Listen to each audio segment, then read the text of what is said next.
Hello, everybody. Welcome back. I'm sure these two gentlemen need no introduction, but I'll introduce them anyway. Absolutely delighted to welcome Ivan and Ray from Graphene at Manchester, who are going to give us a joint presentation on the commercialization of graphene. As usual, we'll be taking questions at the end, so do please post your questions, and I'll pop back at the end of the presentation, and then we'll have a discussion. Okay, over to you guys. Thank you, Chris. Just let me get my screen up. Thank you very much, Chris and Nick, for the invitation today. Thank you very much for those people who've decided to come and hear us speak today. I appreciate your time as well. So just to say, probably maybe as a relief or as a diversion, I'm not going to talk about the science today. I'm not going to talk about applications, but I'm really going to talk about commercialization, something that is probably relevant for all of us, really, and and really just talk about our experience over the last 10 years or so of working with industry, what we've learned, how it's adopted, and possibly where we're going in the future as well. So it is something that's relevant to all. I know Craig earlier stole my line. We're all in this to make the cake bigger. It's not about protecting your slice of the cake. It's all about making the slice of the cake bigger and all getting into the slice. So welcome any questions, obviously, at the end as well.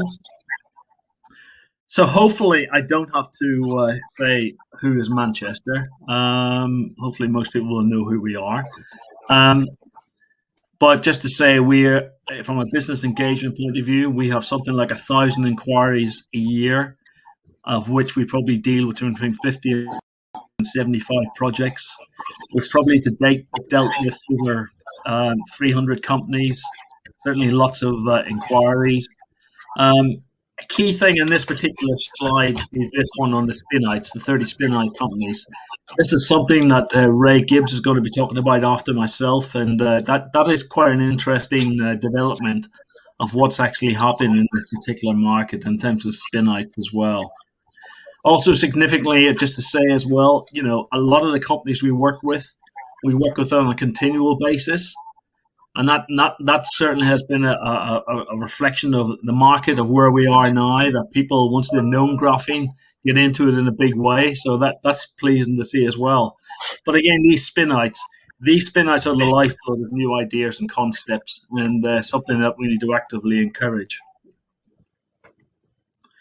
So I'm not going to read this. This is our mission statement. Again, a few points to make really is it. We work in graphene and 2D materials. Clearly, 2D materials is also an active market as well. We are technology push as well as market pull.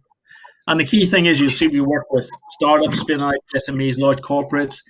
We are flexible. All those companies have different needs and requirements. Are very different in terms of what they want, what assistance they need as well. Manchester, we offer critical mass. We are a one-stop shop, so we're able to offer that, and that has a number of advantages. So you will have heard over the last 2 days, really, that we are at the tipping point, as we say as well.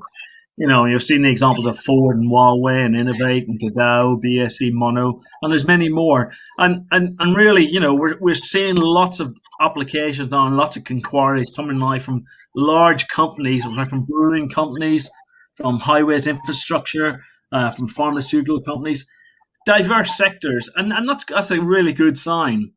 However, we're also seeing that has changed the nature of the inquiry as well, which I'll talk about a bit more. Before, maybe 5-6 years ago, people used to come to us from a research perspective, but now we see companies coming to us and say, can graphene solve my problem? Will graphene address this market opportunity? Will graphene enable me to get to the market first? So that really has changed. People now talk about technology readiness scale a lot more. Companies are coming to us asking, where in the TRL is the technology? Is there a clear scale-up route in terms of working with that particular technology? And I'll come on to that as well. However, underpinning all this is research.